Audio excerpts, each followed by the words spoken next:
No, stop. Stop. Ugh.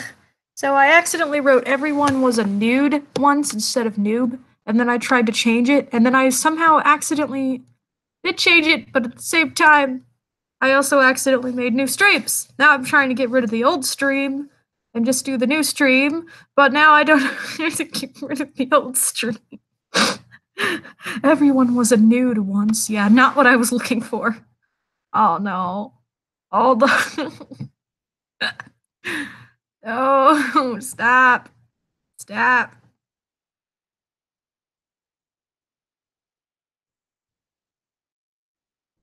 Stop it. Oh my gosh, YouTube, can you please make more sense for once? Can I just. Can. Help!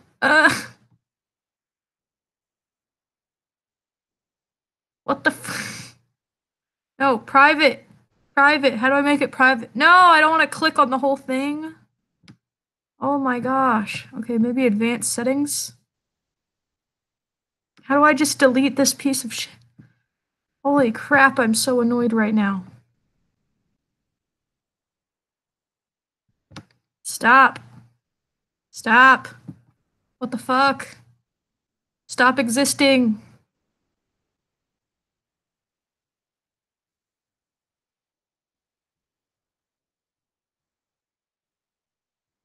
Oh my god. No.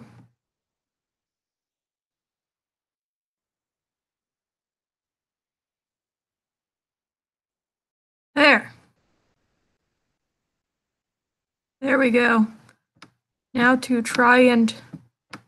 Shit. Nope. Stop. Okay. Edit video.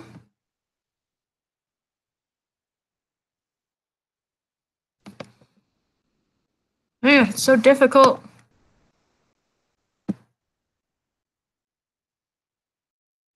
There.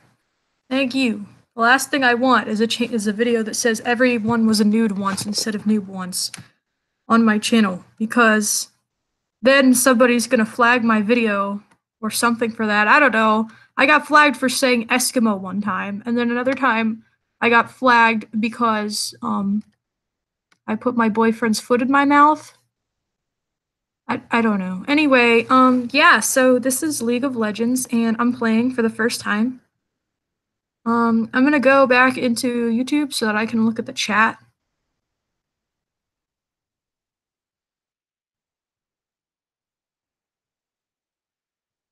This is really annoying. Okay. So my channel. And there. Hello, I am Danny Live. Hi.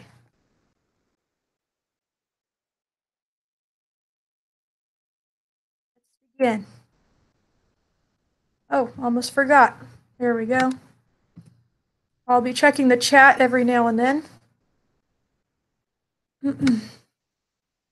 Installing game client. It's taking a while. Well, I guess I may as well read these while we wait.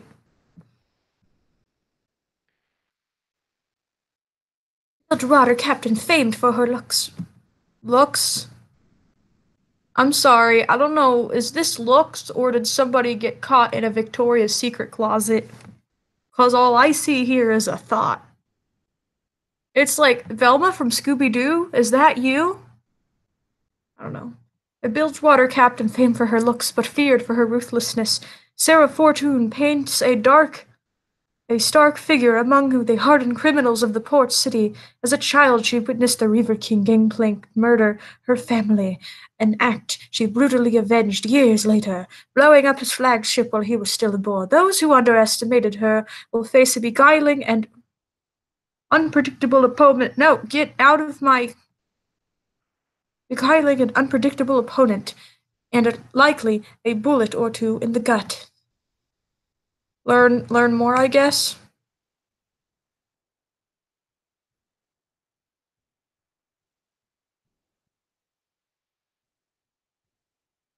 Okay. There is no greater symbol of Noxian might than Darius, the nation's most feared and battle-hardened commander. Rising from humble origins to become the Hand of Noxus, he cleaves through the Empire's enemies, many of the Noxians themselves, knowing that he never doubts his cause and just, and never hesitates once when his axe is raised. Those who stand against the leader of the Trifarian Legion can expect no mercy. He doesn't even look like a person. It's like he's got this head, but then the rest of him is like Shrek. Shrek? Is that you? Oh, another thought. Ahri. Innately connected to the latent power of Runeterra, Ahri is a Vastaya who can reshape magic into orbs of raw energy. She revels in toying with her prey by manipulating their emotions before devouring their life essence. Despite her predatory nature, Ahri retains a sense of empathy as she receives flashes of memory from each soul she consumes. Oh, sounds like me! No, I'm just kidding.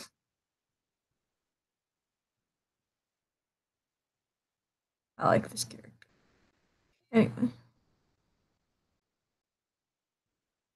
Master Yi. Master Yi has tempered his body and sharpened his mind so that thought and action have become almost as one.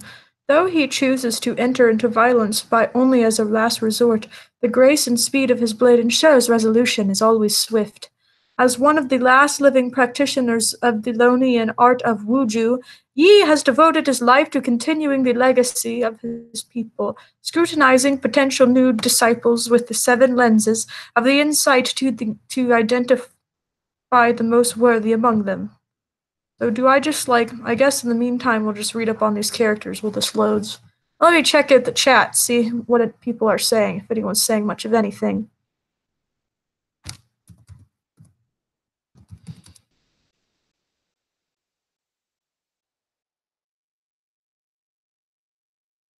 Hi, how are you guys?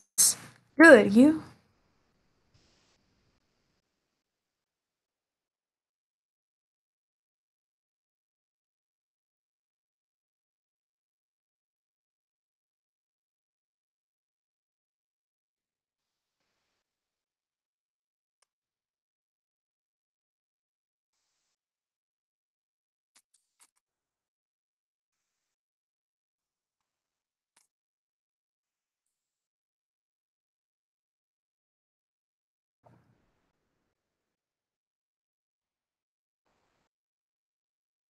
Finally, someone who's not a thought. Luxena, Crown Guard hails from Dalmatia, an insular realm where magical abilities are viewed with fear and suspicion. Able to bend light to her will, she grew up dreading discovery and exile, and was forced to keep her power secret in order to preserve her family's noble status. Nonetheless, Lux's optimism and resilience have led her to embrace her unique talents, and she now covertly wields them in service of her homeland. That's interesting.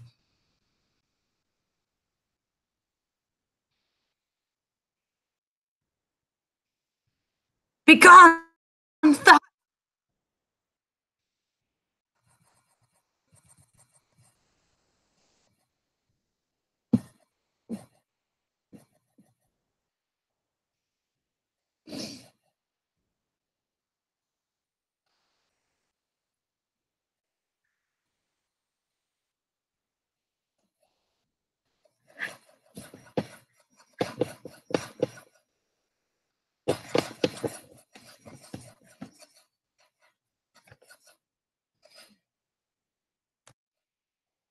Okay, let's see.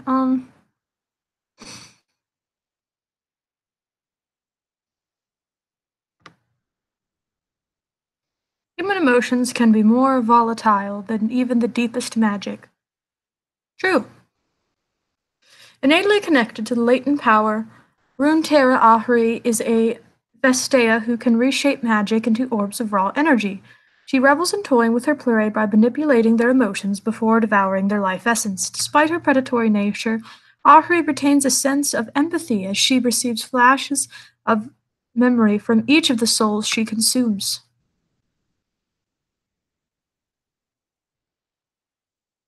Okay.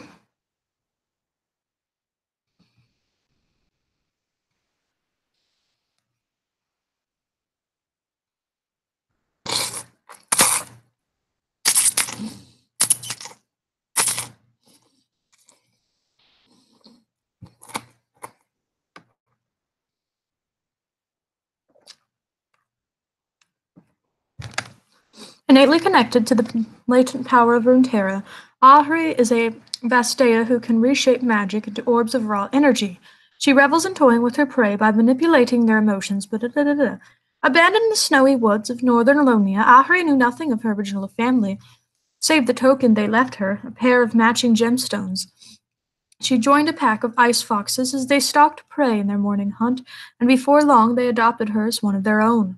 With no one to teach her the magic of a kind, Ahri instinctively learned to draw it from the world around her.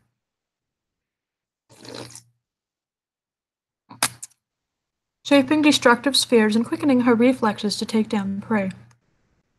If she was close enough, she could even soothe a deer into the state of tranquility so much that it remained serene, even as she sank her teeth into its flesh.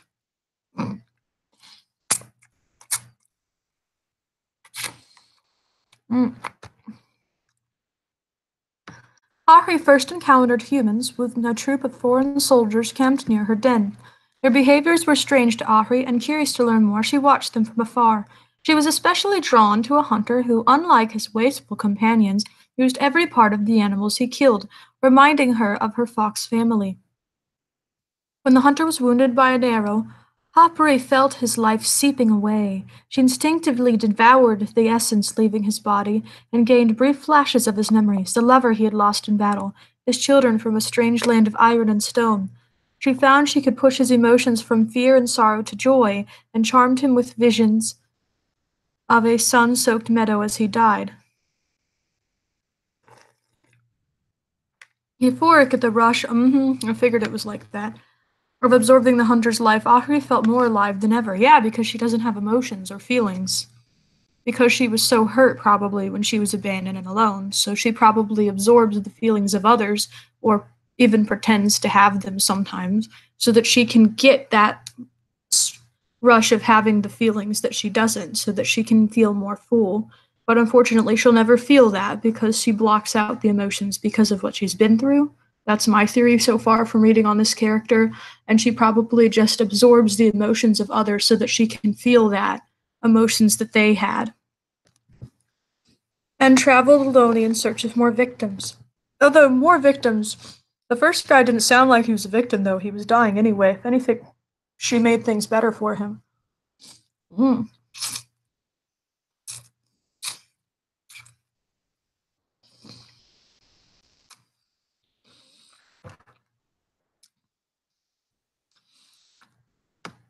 Where did it go? Can't find it.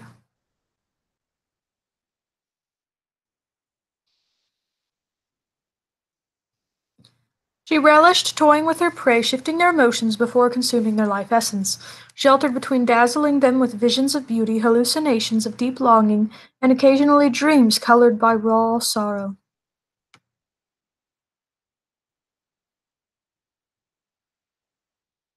She grew drunk with memories that were not her own, and exhilarated in the lives of others.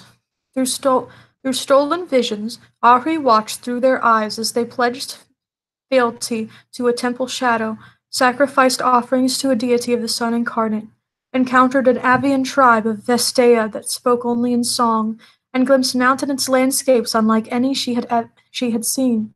She experienced heartbreak and elation in tantalizing flashes that left her craving more, and wept in the massacres of Lonian villagers at the hands of Noxian invaders.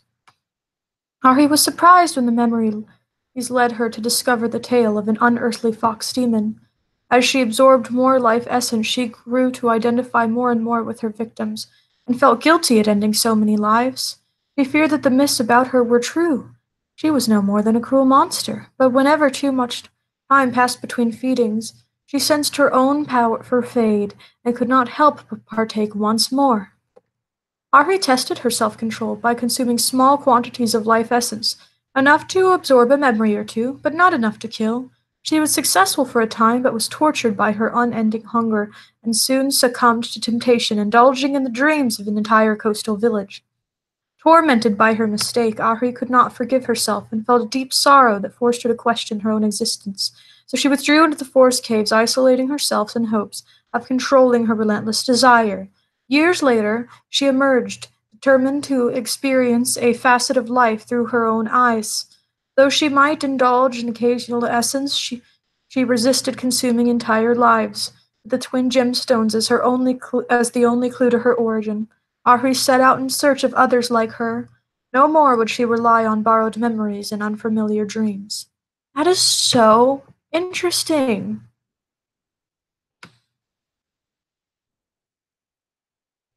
Okay, let's see if this is done loading. Now only 25%. Let's see what the chat says.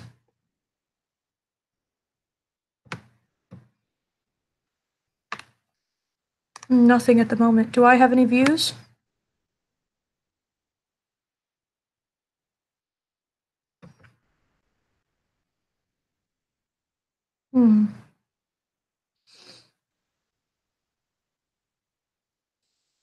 I don't know how to see how many views I have.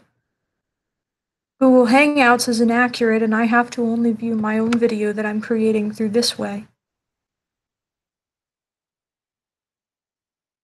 Oh well.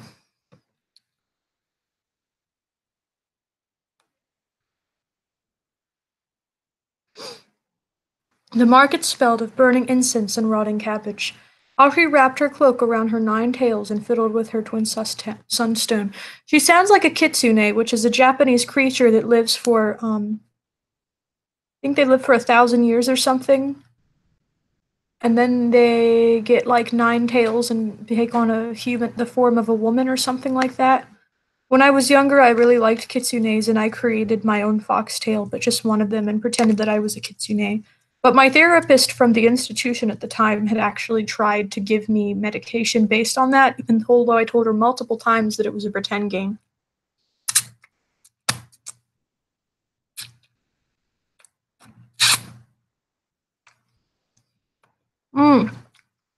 Really good noodles.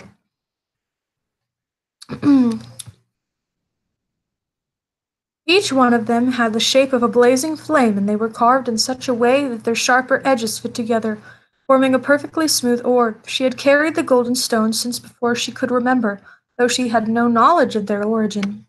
Though Ahri was in a new environment, she was comforted by the latent magic buzzing all around her. She passed a stand with dozens of woven baskets filled to the brim with polished rocks, shells etched with legends from a seafaring tribe, gambling dice carved from bones, and other curious items. Nothing matched the style of Ahri's sculpted tokens.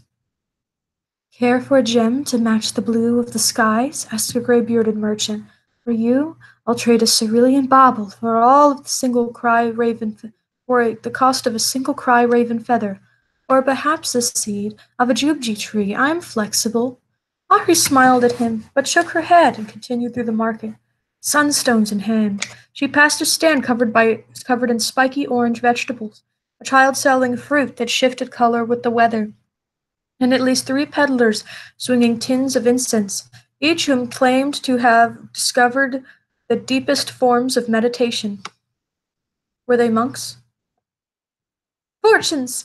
Come get your fortunes told, called a young woman with lavender eyes and a soft jawline. Find out who you'll fall in love with, or how to avoid unlucky situations in the pinch of a burdock root, or if you prefer your future left to the gods, I'll answer a question about your past, though I do recommend finding out whether or not you're at risk for death by poisoning. That's interesting. More noodles.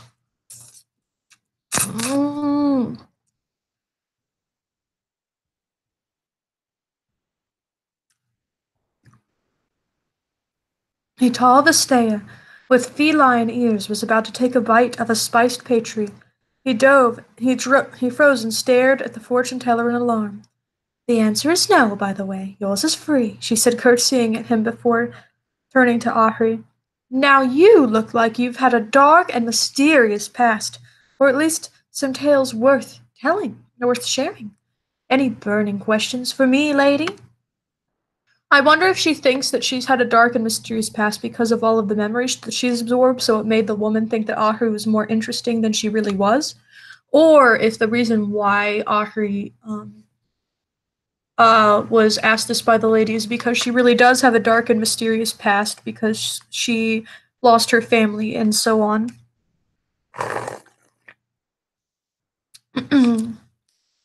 Beneath heavy layers of incense, Ahri paused at the scent of wet fur and spiced leather lingering at the woman's neck. Thank you, but no, she replied. I'm still looking around. You won't find any more Yamello tokens in this market, I'm afraid, the woman said, nodding to Ahri's sunstones, like the ones you have. The back of Ahri's neck prickled, and she drew closer to the woman. She would not let her excitement get the better of her. Do you recognize these? Where do they come from? Do you recognize these? Where do they come from? The woman eyed Ahri. I think they're Yamellos anyway, she said. I've never seen a pair in person. He only carved a small number in his time. And many of the sets were separated in the war. Dead rare, those. Ahri leaned closer with each word. I'm Huron, by the way, the woman said. Do you know where I might find this craftsman? Ahri asked.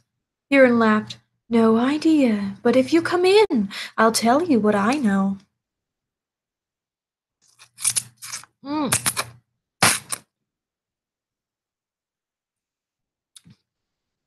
29% loaded.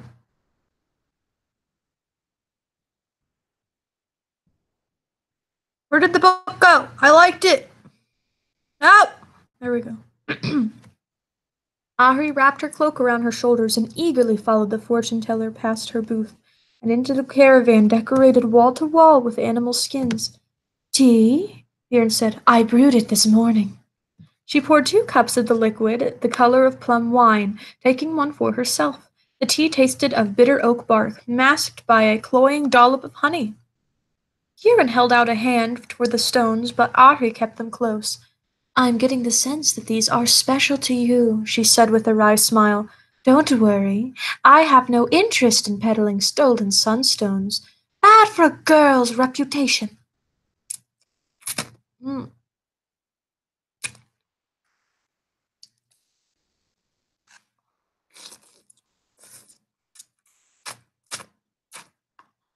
Mm.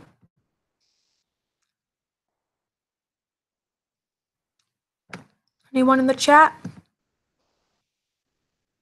Not at the moment, I suppose.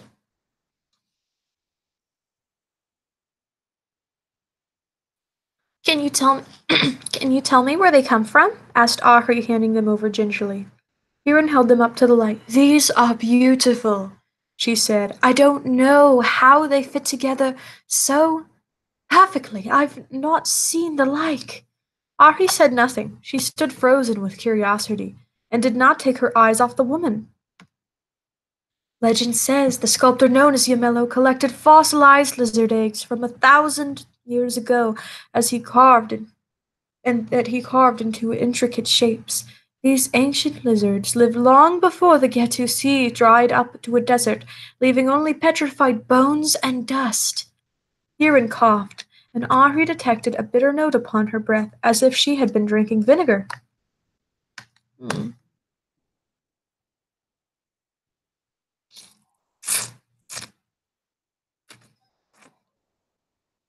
Hmm.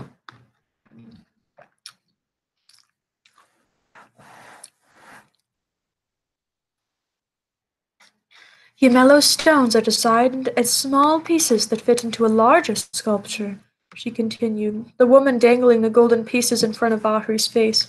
Just as your past has left you with information to be desired.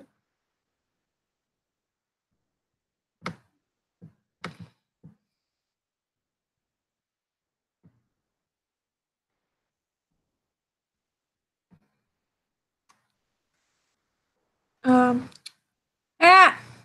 Just as your past has left you with information to be desired, these stones may have many more parts that one could find, create another shape altogether. Who knows what you'll become when you track down your own history? With the missing pieces, you may learn more than you'd like. Those are pretty those are pretty words, Ahri murmured, staring at the woman. After a moment of silence, Yurin chuckled. Some of the threads of truth, threads of my own invention, a fortune teller's weaving, must be seamless. The woman retrieved a hunter's knife from a cabinet. I weave in just enough of what you desire to make I We've in just enough of what you desire to make you stay, she said, till the tea slows your muscles, that is. A low growl escaped Ahri's lips.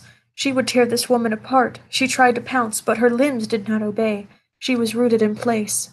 Oh, there's no need for that, lady. I only need a single tail, useful for a variety of potions, you see, and extremely valuable. Or so I think. Never seen a Vestea with with fox tails before. The tea freezes any pain along with your mobility. Huron wrapped a bandage around one of Ahri's tails. Ahri tried to resist, but she still could not move. You'll wake up tomorrow, good as new, said the woman. Well, with one less tail. Do you really use all nine? Ahri shut her eyes and reached out for the, to the reservoirs of magic around her. The environment had plenty right for the taking, but she was too weakened by the tea to draw them to her. Instead, she reached into Huron's mind, which was far more malleable, and pushed. Ahri opened her eyes and stared into Huron's. They deepened from lavender to violet. Huron, Huron, she said, come closer. I would like to look into the face of the one who tricked me. Of course, lady, Huron replied, transfixed. The woman's voice sounded hollow, as though it came from the bottom of a well. She leaned until her face was only inches away. Ahri inhaled, drawing essences of the woman's life from her breaths. Erin was a young girl hiding, hungry and afraid, beneath a market stall. Two men argued above looking for her. She had nothing but empty coffers to show for her day's work. Ahri continued to drain Huron's life, sampling memories of raw emotion. They felt rich in Ahri's mouth, and she relished each unique flavor of emotion. Huron told the fortune of a witch doctor shrouded in veils, receiving a copper for her troubles. She used the coin to buy a piece of bread, which she devoured in seconds. In a seedy tavern, raucous groups played cards. A man with eyebrows resembling butterfly wings gambled a golden yellow stone, while Huron watched from the shadows. Huron tracked Ahri as she walked through the market. One of her foxtails peeked from beneath her cloak. She drew the Vestea into her caravan. Enough! Ahri stopped, her head spinning with renewed vigor. With each memory she stole from Huron, she felt energy rush back into her weakened muscles, cleansing them of the poison. Strengthened once more, she shook her limbs awake and flexed her tails with a shiver. They tingled with pinpricks. Huron stood wide awake and dazed, still very much alive. It was that she would wake to It was she that would wake tomorrow, good as new, less a few memories that she would not miss. With knowledge of the woman's life, Ahri's rage had faded. She brushed her hand against the fortune-teller's cheek, then wrapped her cloak tightly around her shoulders and stepped out into the sunlit market. He would not remember her or their encounter, but Ahri had left the trade with a name to hunt, Ymello, and the image of the man with the soft-winged eyebrows was burned in her mind.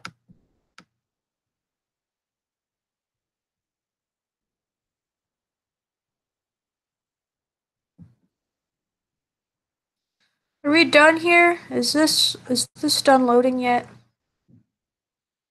34%.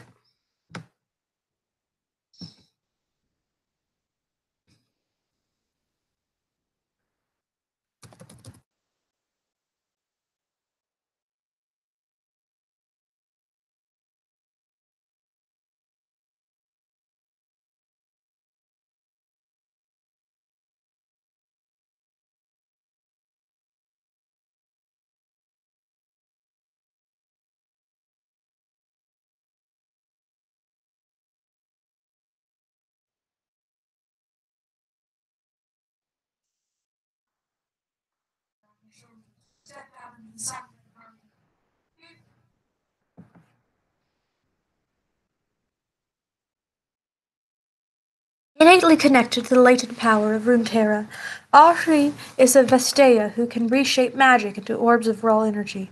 She revels in toying with her prey by manipulating their emotions before devouring their life essence. Despite— oh, did I already read the whole thing?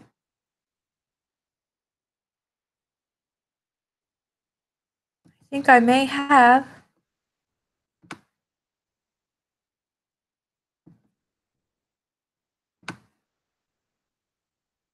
Yes.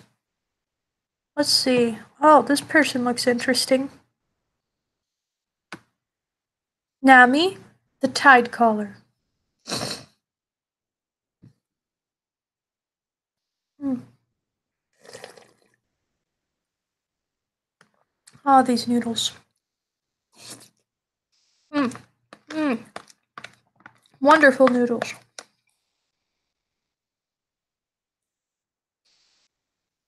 I love noodles. Like 10 cents for a whole bowl.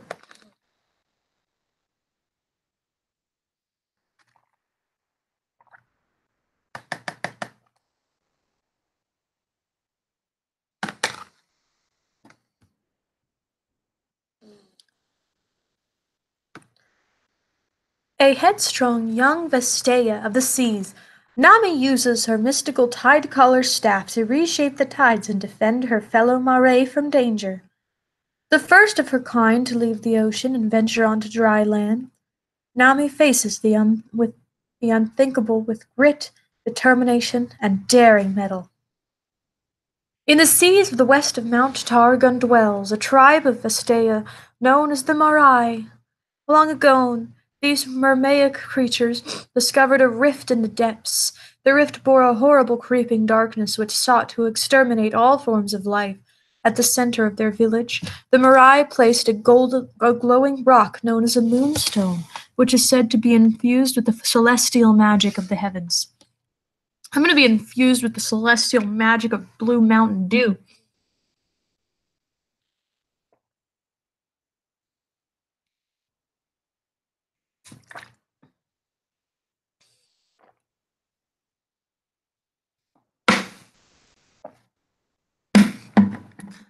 Its haunting, ethereal light protects the Marai from creatures that crawl from the abyss. Every 100 years or so, the moonstone's light begins to dim. At that moment, the tribe chooses their fiercest warrior and bestows upon them the title of Tide Caller. The Tide Caller must plunge into the icy darkness of the rift, survive the horrors within and retrieve an abyssal pearl. If successful, the Tidecaller rises to shore where a luminous wanderer from Targod's peaks await with a moonstone to trade for the pearl. It is an arduous ritual that holds the fate of many in its elusive hands. But the exchange has kept the creatures of the dark contained. In the past, the Marai had sent troops of their most elite warriors to collect the pearl, but they learned the more forces they sent into the rift, the stronger the monsters became, as it fed on their energy. While an army would be annihilated by the abominations below, a single scout, armed with the legendary Marai staff capable of controlling the tides, could potentially elude the dangers and the deep long enough to escape with the pearl. Nami had always wanted to be a tide caller, but she was impulsive and young. Fierce fighter, she was known amongst the Marai for her stubborn determination, which often got her in trouble. In Nami's adolescence, the moonstone once again dimmed for the first time in a century. Nami attempted the trial of the tide caller. Due to her impulsiveness, however, the elders chose Rasho, a prudent warrior known for his level head in battle, as their tide caller. Rasho dove into the depths of the abyss. A week passed, then another. An entire month, the Marai waited for their tide caller's return, but there was no sign of Rasho. No tide caller had ever failed to return. The elders waited and argued while the moonstone grew faint, but Nami knew someone had to take up the mantle of tide caller soon, or all would be lost. It might as well be her. Nami grabbed her mother's bathy staff and plunged into the abyss. After several days, she returned with the pearl, the fallen tide-caller's staff, and took a look of quiet horror in her eyes. Though furious at her impertinence, The village elders nonetheless admired Nami's bravery and officially designated her tide caller. Nami ascended to the surface and rode the tide to the shore to meet the land walker. The stone bearer, however, was nowhere to be found. Instead, an elderly woman waited on the beach. The woman whose grandparents bore witness to the last tide caller exchange explained that there was no moonstone. The aspect of the moon was the only being who could conjure a moonstone, but she had fled Targon. Nami was unwilling to accept this. She vowed to find the aspect and retrieve the moonstone. The lives of her people depended on it. Using the power of the mystical tide-caller's staff to summon a perpetual pool of moving water beneath her fins, Nami took to land to continue her quest. Determined, the tide caller swam into a brand new world. First steps. Nobody believed the girl. Even after they'd clothed her and calmed her down enough to speak in complete sentences, nothing she'd said made any sense. The villagers had seen their fair share of otherworldly things. Living at the foot of Mount Targon made this an inevitability. But the child's story didn't add up. She described some sort of otherworldly humanoid who had risen from the sea that bordered their village. It sounded like a wanderer, one of the lost, confused celestial creatures who sometimes ventured from the Targon summit. No one had ever heard of a celestial appearing from the ocean, though, more likely, the young girl was playing games. But when a woman with crimson eyes swam into their village, held aloft by a pool of water that ebbed and flowed at her command, the villagers realized it was no game. "Hello," the stranger said. "I am Nami. I am Arai, a creature of the blue. I mean you no harm." The villagers glared at her, mouths agape. Perhaps they were taken aback by her appearance. That would make sense, considering how unusual they looked to Nami's eyes, flesh without scales, and two backward arms where fins ought to be. Though they weren't much in the way of conversation, Nami did have their attention. "I seek the aspect of the moon, for the aspect has something my people require.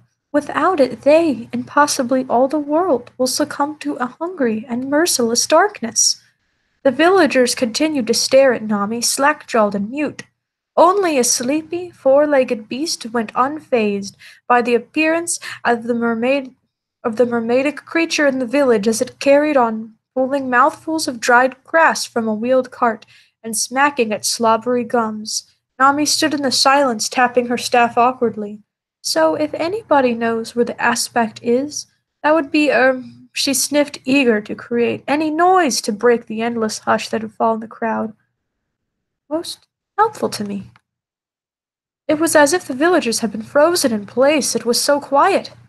Nami looked around the village and saw small, fluttering lights all around, anchored to small pillars of wax or large wooden sticks. The lights indeed seemed to be alive but not sentient.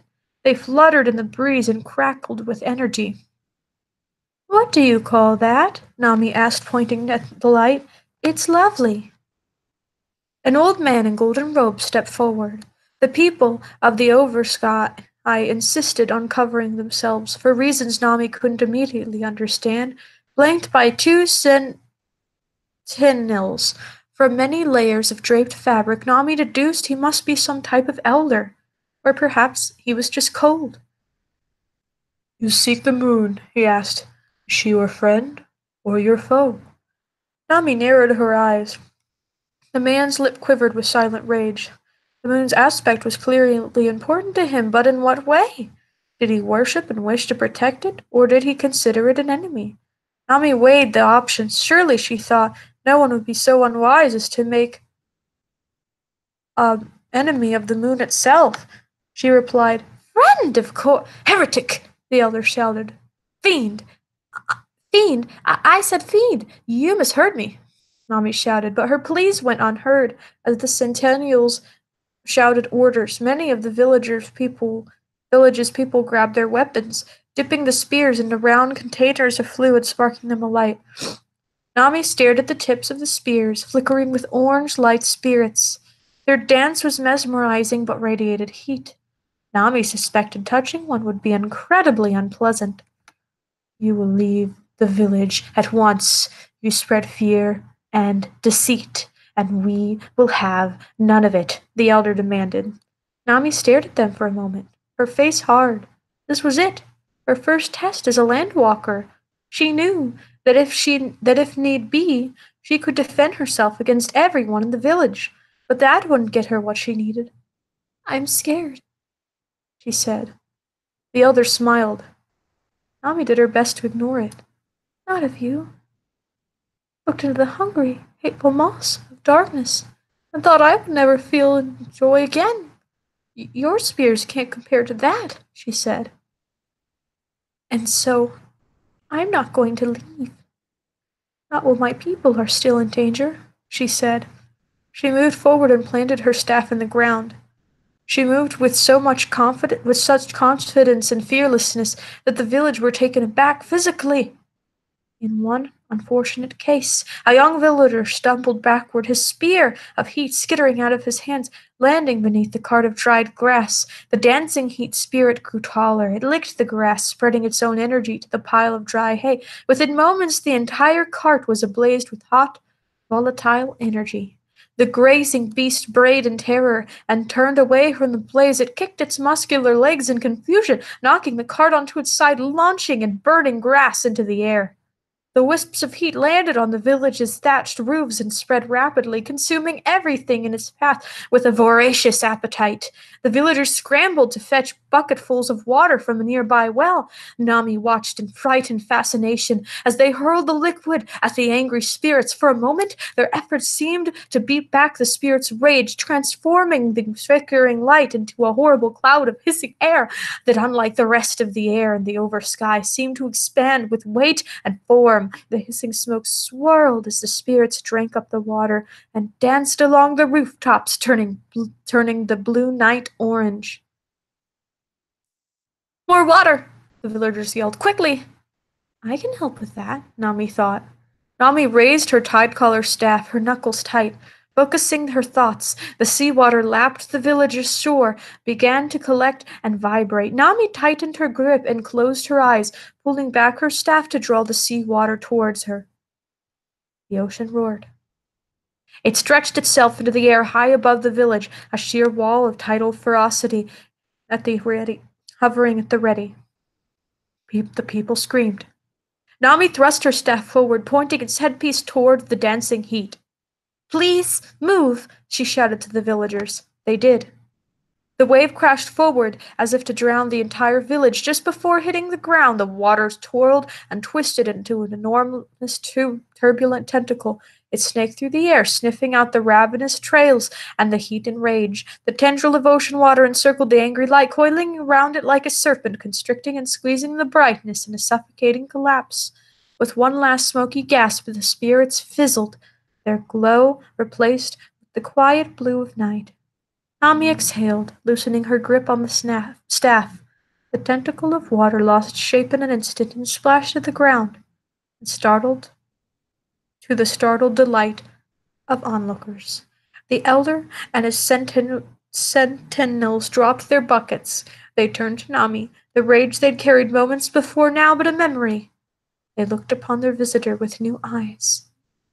Iona, the elder said. What? The moon. Look for her aspect there. It's a continent. That way, he said, pointing out towards the sea in the direction Nami's staff tugged her. Of course, the moon and the tide were as brother and sister. Wherever the moon went, the tide-collar staff would be drawn. Oh, Nami exclaimed, her heart flushed with hope. That is, yes, thank you. Sorry about she said, waving her hand noncommittally at the drenched, dripping village. Anyway, thank you. Nami raised her staff and a wave reared up from the shore, wrapping her in a cocoon of water and carrying her back toward the ocean. The elder called after her. Fire! he shouted. What? Nami asked. The lights on our torches are spears. It's called fire. It keeps us safe, but it can be irrational sometimes. Fire, Nami said, smiling. I like it. And with that, the tide caller returned to the oceans, headed for parts unknown.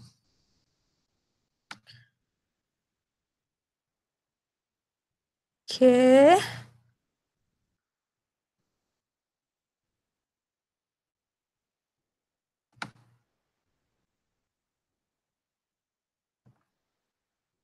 Where did he go?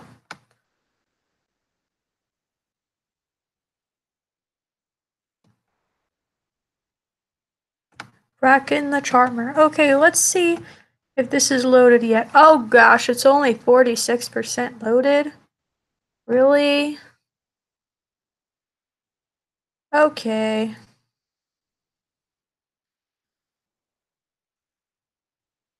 Well, at least I have 3 viewers. Alright, now let me look in here.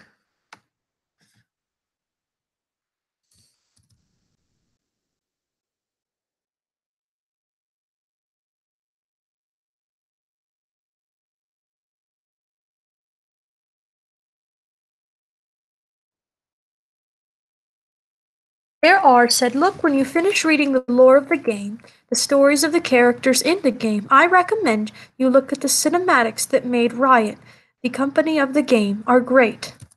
What are the cinematics that made Riot?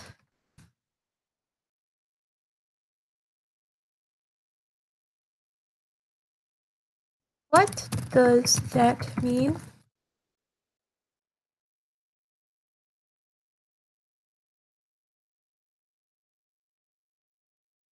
Is this still loading?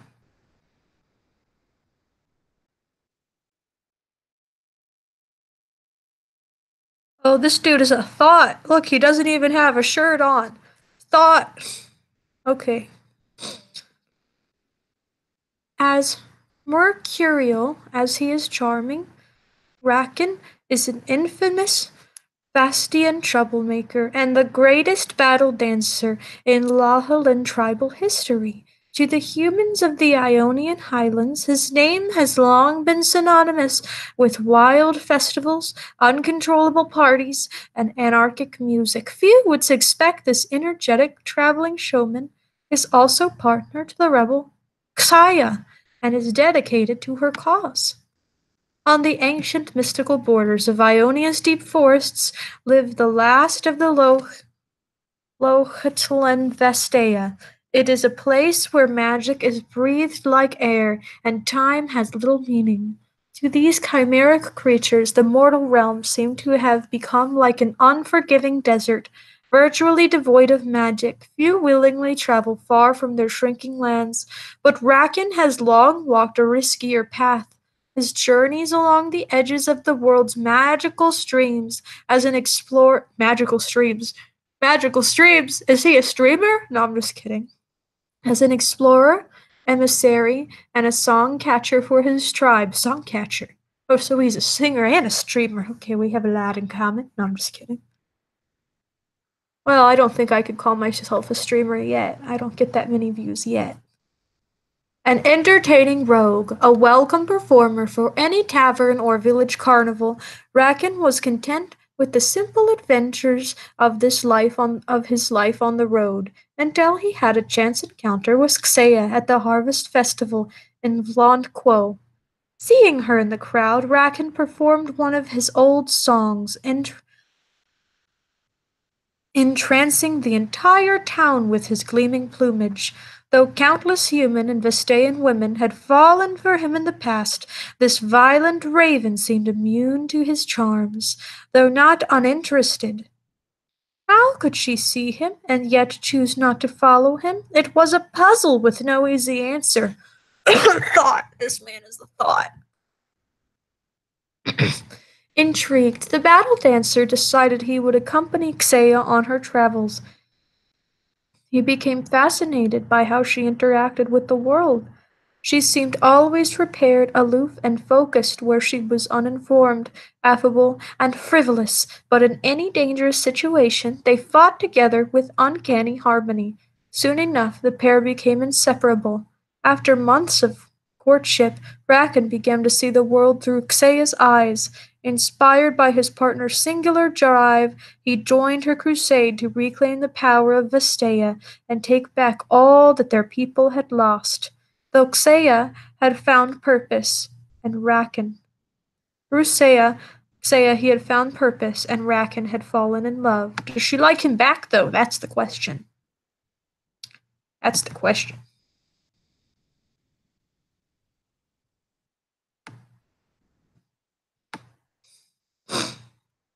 Nothing rhymes with Tubo. You know rhymes with Tubo. You know rhymes with Shubo. Pluto rhymes with Tubo. Sumo rhymes with Tubo. There's a lot of things that rhyme with Tubo. Two paths lead to the monastery fortress from the village below it, Xea begins. I followed her eyes and see a pair of golden stairways that stretch down from the mountain temple to the farmhouse below. Each wood-woven home probably has a whole family inside it. There, mortals are born, die, and most importantly, create new songs. Probably with harps and drums, maybe flutes? I should make a reed flute later. First, I need to fluff my cloak. Did I remember to clean my feathers? The town below must have an inn. Is he a bird person? A bottle of wine would be great right now. Racken, Xea says. Brap. She was telling me the plan. I focus back on her face, on her crooked smile. The sunset's last rays reflect in her eyes. I love her eyelashes. I want to repeat it back to me. Something in the monastery. She was, I rendezvous with you at, I say, but I've already lost the thread. I pull at one of the feathers on my head, hoping to pluck an idea from it. A tiny shimmer of light glistens from her scrumptious bottom lip. Are her lips purple today? They were violet yesterday. They will kill me if they catch me, she says. The shock of the thought takes my breath. I feel my face twist into a snarl. Who? I demand. The guards, she replied. It's always guards. Then I'll distract them. When? She points to the sky. Look for a green flash before the sun sets. Then draw the guards away from the western walls while I run along the ramparts of the cells. I put on a show. The moment the sun sets, I say, where do we meet? At the gate. I'll throw a golden blade into the sky, but you have to be there in 10 breaths, Xea says, plucking a feather from my cloak. I will be at the gate the moment you throw my blade, I say. Nothing in my life is more certain than that. Wow, he's so dramatic. I know. She nods and begins telling me the safest path to take. She plans things, which is why I know she will be okay. Wow, the sky is gorgeous right now. That cloud is shaped like an eggplant. I saw a dog once. I do not like these steps. I do not like them.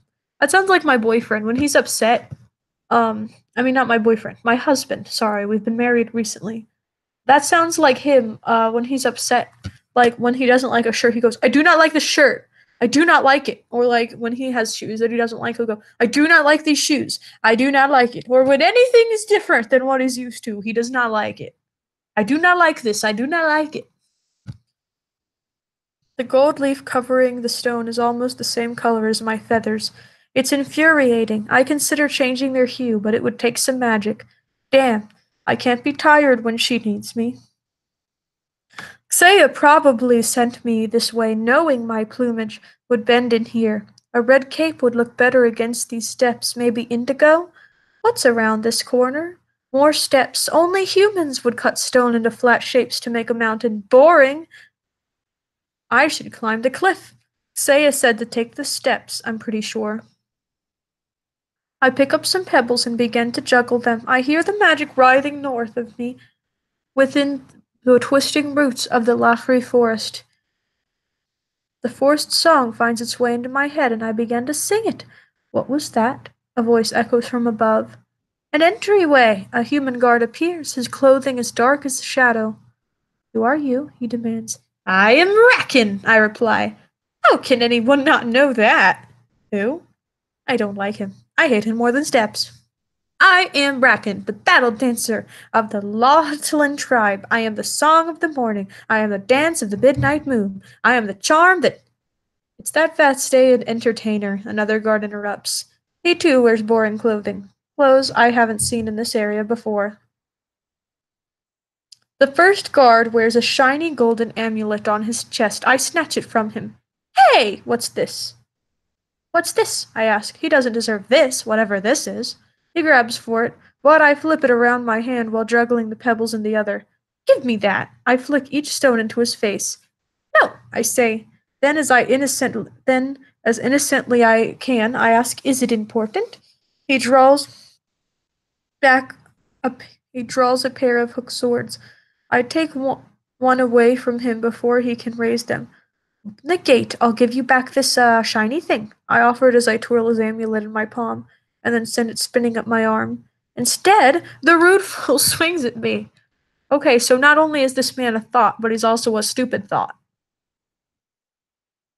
I flip over his attack and land behind him. He turns to slash again. I dive under his blade, using my rear to knock him off balance. He falls down the steps with a scream. The other guard watches his friend tumbling away, then looks back at me. I shake my head at him. Honestly, how could anyone not know who I am? This one stabs at me with a spear. I twist past him, allowing my feathered cloak to envelop him for a moment. Blinded, he stumbles and trips over himself. He falls onto his shields and shoots down the stairway with a clack, clack, clacking sound. Well, until he crashes into his friend on the first landing. The impact sends them both sprawling. I laugh. Now I get Steps. You are terrible dancers, I say as I check my cloak for dirt. The two people stumble to their feet, glaring up at me. You okay? I ask, thankful for the amusement. They roar as they rush up the steps. Ungrateful bastards. I leap away from them and ask, Want to know the difference between a party and a fight? They slash at me with their weapons and again. One is an entertaining day, I say as I send them back the stairs. The other is shorter. A deafening gong sounds behind me. I smile. The fun part begins. You gotta do better than that, I yell, taunting at my pursuers as I run. I do need to get out of here, though. There are 20 guards now. Okay, maybe 30? More than lots. Running through their sleeping chambers was a bad idea. However, it did give me a chance to freshen up. Some of the men have strange crossbows. They use fire from a tube they had a name. I'm gonna call them tubos. Their shots explode around me, eating holes into the wall as I dive out of the room. I slide into the courtyard, performing a full twist to give it some flair. The gate is open. I could run for it, but Xayah needs me. Hidden in an alcove, a guard swings at me with a large tubo. Or is bow tube better? He pulls at the trigger. I leap toward him, diving over his shot. What's a good rhyme for a tubo? I ask out loud. Oh, is he gonna make a song about tubos? If he's gonna make a song about tubos, I'm gonna make a song about tubos. Here we go, we're past the gate, now they've got the tubos. Everybody knows that that's the moment when it all flows. Everybody knows that that's when the rhyme goes. Is there anything that he can think of that rhymes with tubos? Sumos is a word that I know can rhyme with tubos. Everybody knows that that is just how it does blows. Every single time it gets him right in the head. But maybe it should get him in the brain instead, cause he doesn't really seem to have much of one. He really is just a jerk for the fun, cause he doesn't really seem to think of anyone but himself. And he frolics all around like a whimsical elf. Thinks that he's in love, but he only likes that girl because she is the one girl that doesn't like him back. But we can all bet that the moment that she likes him, he won't be interested and will no longer attack. I kick the guard up in the air as he falls. I spin and introduce his hand to my cheek. Hello, hand, meet my cheek. The sound is louder than his weapon.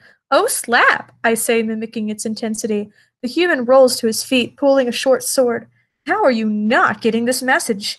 I wonder if I can find a kitchen. That's where the chocolate would be. The light in the day is changing. I leap back into the air to check the sun's location. Again, it disappears behind the hills, and an orb of green light flashes above it. Party time! I scream. Now the entire castle is chasing me. Surrender yourself! A guard in a metal hat yells. No, I am distracting you, I reply. He looks at me, confused. I'm going to slap him next. A hail of arrows launches from the opposite wall. I swerve through them, enjoying the whistle they make as their fletching passes me. Would I look good in that metal hat? The golden blade hangs in the air for a second before falling. Saya is ready to go. I take my first breath. She said I had 10, but 4 breaths is much too long. I need to know she's safe. Want to see some sweet moves? I ask the nearest human. He doesn't seem enthused. I roll through the group and appear behind him. He turns just in time to meet my cloak halfway. My feathers spin him up into the air like a top. 12 spins is my record, but that one was on a hill. Second breath. The human slams into the ground after 9 rotations. Damn, I don't have time to try again. Third breath. I have to make it back to where she needs me, back to Saya. I leap up the rampart, then bound off its roof toward the gate. I take the 4th breath in midair. Saya runs towards the gate with some fancy Juloas. They are hairy, but where we have colored feathers. They are hairy where we have colored feathers. They must be from the Sojoko tribe. Too formal looking, but I do like the thick ridge of hair that flows along the back of their forearms. I should make my feathers do that. The eldest one, Sarong, seems like a terrible idea. We'll never make it, he cries. We'll never make it, he cries. They have rifles. You mean 2 bows? I ask. Akuner stares at me blankly. Those are out of ammo, I explain. The Xeni longbows too. What? How? I am rockin', I explain. I expect this from humans, but my own kind. All of you, run for the tree line, Saya says. A dozen men, covered in flour and chocolate, run out of the guardhouse, mixed with eggs. They would make a thing called cake. Pies are better, though. Run! Saya yells. The old Juloa fails to move. I pull him along. Cole kneels beside her guard's body. She and Xea pray that his spirit finds our lands. One of his horns is broken. Blood pools in the leaves around him. Cole removes the last arrow from his corpse. He carries her all the way here, even after the humans wounded him. This Juloa should not have died. Someone loved him. Oh, shit. Where'd it go? There's a picture of him on a tree. This Juloa should not have died. Someone loved him. They will sing his songs, but only silence will answer. So does this man sing all the time because he's a bird man? My eyes well with tears. Softly, I sing for his loss and his family's. Saya stands with her fists clenched. She won't grieve now. Instead, the pain will find her tonight when she thinks I'm asleep. That is her way. I will kiss away her sorrow then. The consul is named Akuner. He might have been a battle dancer when he was young. He and Saya began arguing about politics. Call kisses the forehead of her guard. Her jaw is tight. She holds an anger stronger than Xea's. She glares at her husband. Akner. Wait, Xea has a husband. Oh no, Call does. Yeah, I was gonna say he's like hitting on someone with a husband. That's stupid. She has been waiting for him to listen for far too long. We'll go back north, Akner, Call says as she arises. I will tell them what was done to us. Her arms are tight as branches, rigid against her sides. Call no, Akner protests. I will bear the word of Juarev's fate to his kin and mourn with them, she says. That must have been the guard's name. Perhaps he was kind. I like the smile lines on the side of his face. Then I will muster arms and prepare the tribe to fight. You cannot do that, the consul yells. I forsake my claim to you. I forsake my claim to me, she speaks coldly. Akner looks as if he's been stabbed. He did not see this running down the hillside, or in the forest, or beside the dead guard. It It was decided long ago, moons ago. Call, please. No, she states, simply. He moves to grab her. I block him. I will speak with my mate, he says. I can feel his breath on my chin. He ate gulu fruit recently. My nose nearly touches his forehead. He glares up at me. I simply shake my head and shrug. I don't need words, for this silence is better. His remaining two guards, hence, they don't want to dance with me. I am Rakan. They know my name. They glance nervously at Xea holding her blades. They know her name, too. Thank you, Xea, Cole says before wimping away. Akner and his guards watch her go. Wordlessly, they set off to the south, leaving us alone. I move close to Xea. I feel her sadness for Jurulf, Cole, and for Akner. I'll drink wine tonight. Then I'll sing rude songs. Promise me nothing will come between us like that, Miley. She says. We're not like that, Miela. We'll never be like them, I reply. I can feel her worry. She's smarter than me about so many things, but foolish about love sometimes. Where to now, Xea? Let's just leave here. Let's just stay here a moment longer. I wrap my cloak and arms around her. I will tickle her later. We will laugh and drink. She will plan and I will sing. I feel her cheek on my chest. I'm glad that Xea needs me now. Repeat it back to me, she says. We are not like them. I say again, we are not like them. What happened? Wait, so why? So did she just divorce him or something?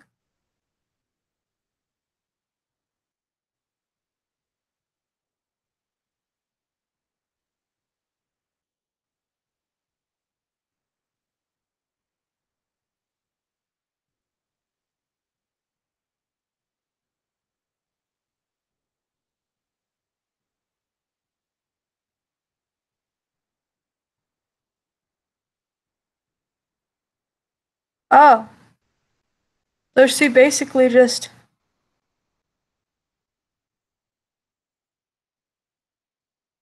Oh, so she just divorced him. That's awful. Crap. That's really sad. I feel really bad for that dude. He just lost his wife. What the frick? I don't get why though. I don't understand that. I don't know what happened.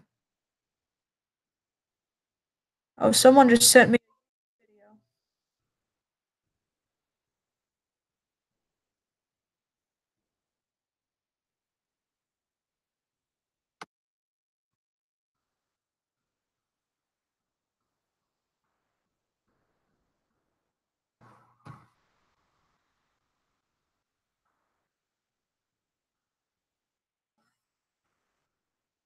Yeah, you can. Why did it block it? I like this video. You can show the video. Here, let me unblock it.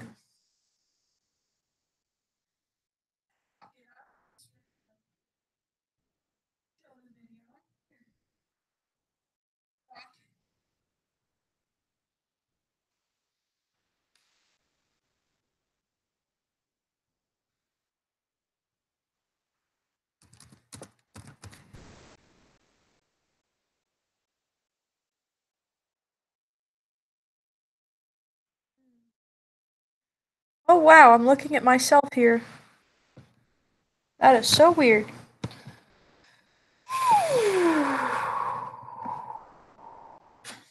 Hmm.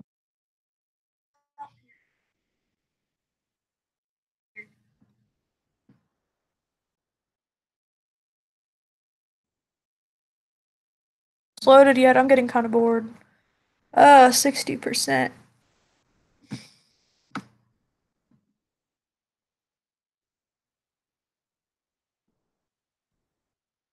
I'm gonna stop the broadcast and then start it after this thing loads.